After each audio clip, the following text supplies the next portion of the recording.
This Lelland Top video is presented by TVS Jupiter.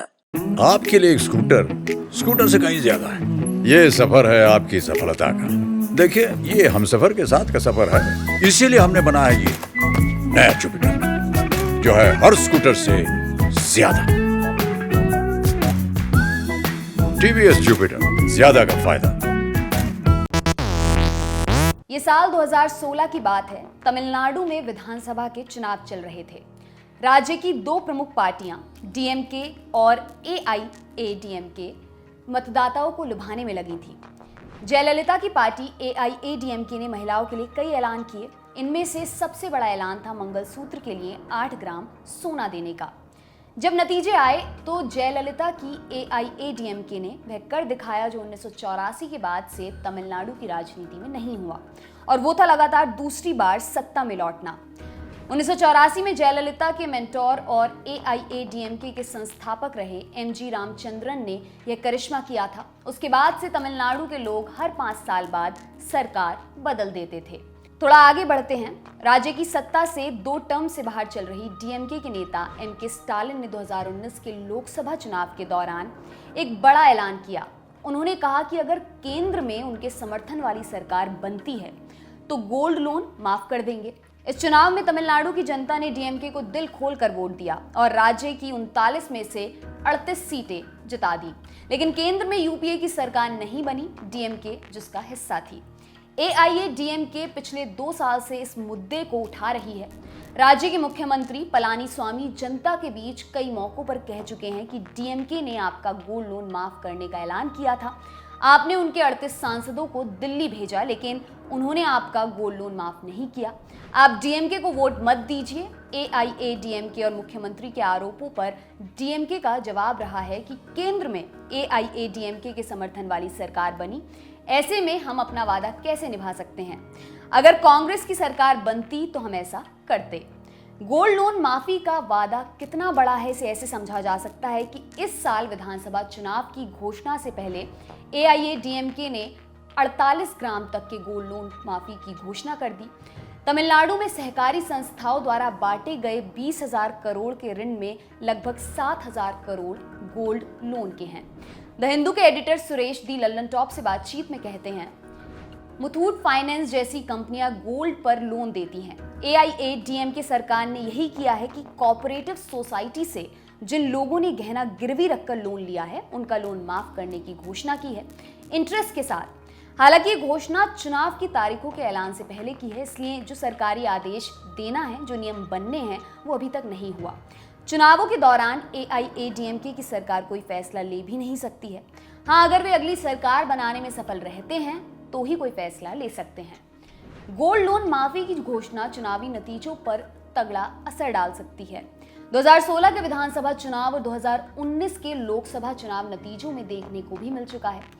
Tamil Nadu में 40 से ज्यादा कोऑपरेटिव बैंक 4000 से ज्यादा प्राथमिक सहकारी संस्थाओं के नेटवर्क के जरिए सोना गिरवी रख उसके बदले लोन देते हैं।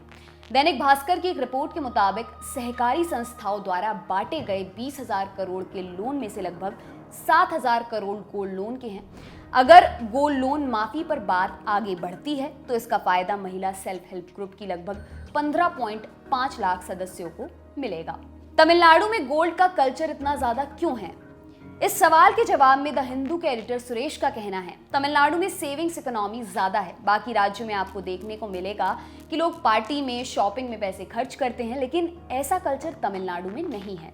तमिलनाडु, खासकर दक्षिण तमिलनाडु में आप देखेंगे, मिडिल क्लास हो या लोअर मिडिल क्लास हो, 50 से 100 सोवरन सोना तो जमा करके रखते ही हैं। खासकर जिनके घर में लड़कियां हैं, क्योंकि उनकी शादी में गोल्ड दिया जाता है। कहीं कहीं तो 100 सोवरेन दिया जाता है। गोल्ड का इस्तेमाल शादियों के साथ इमरजेंसी के लिए भी होता है। ज्यादातर घरों के लिए गोल्ड एक ऐसा सिक्योरिटी सिस्टम है जिससे लोग आसानी से लोन ले सकते हैं। सोने के गहने रखना राज्य की संस्कृति का हिस्सा भी है। जरूरत पड़ने पर लोग इसी सोने को गिरवी रख लोन लेते हैं।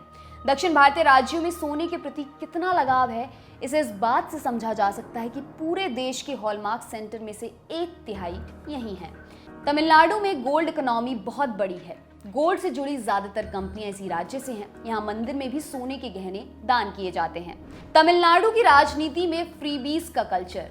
2006 के चुनाव में करुणानिधि के नेतृत्व वाली डीएमके ने फ्री कलर टेलीविजन देने का ऐलान किया।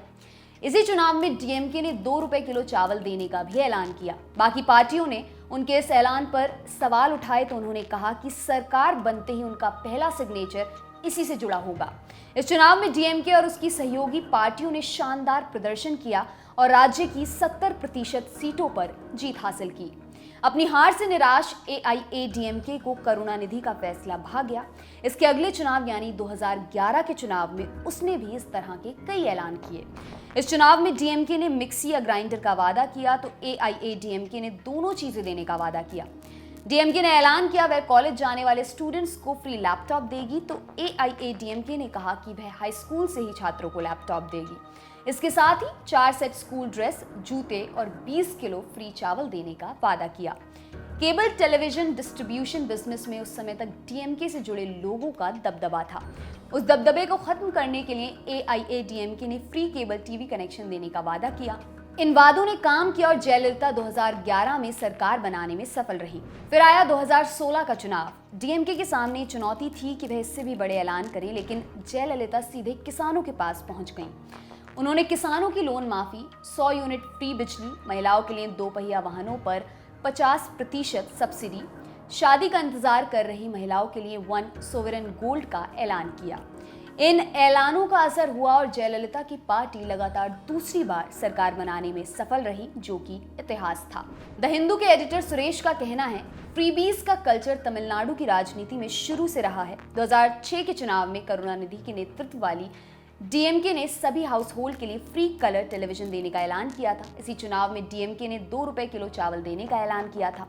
उस समय से अब तक चुनावों के दौरान फ्री चीजें बांटने का कल्चर चला आ रहा है और ये नए रूप में आ रहा है। जैसे कि इस चुनाव में एआईएडीएमके ने ऐलान किया है कि वो हर एक घर में साल में 6 गैस सिलेंडर फ्री देंगे। आपके लिए तमाम जानकारी लाए हैं हमारे साथी डेविड। मेरा नाम है दिव्यांशी। देखते रहिए दी लल्लन टॉप। शुक्रिया। फेसबुक पर क्या फैला, ट्विटर पर कौन हुआ ट्रोल, यूट्यूब की ट्रेंडिंग से लेकर इंस्टा के सब झोल, सोशल मीडिया की हर उठापटक एक जगह। सोशल लिस्ट सोमवार से शुक्रवार रात 10 बजे दी लल्लन टॉप पर।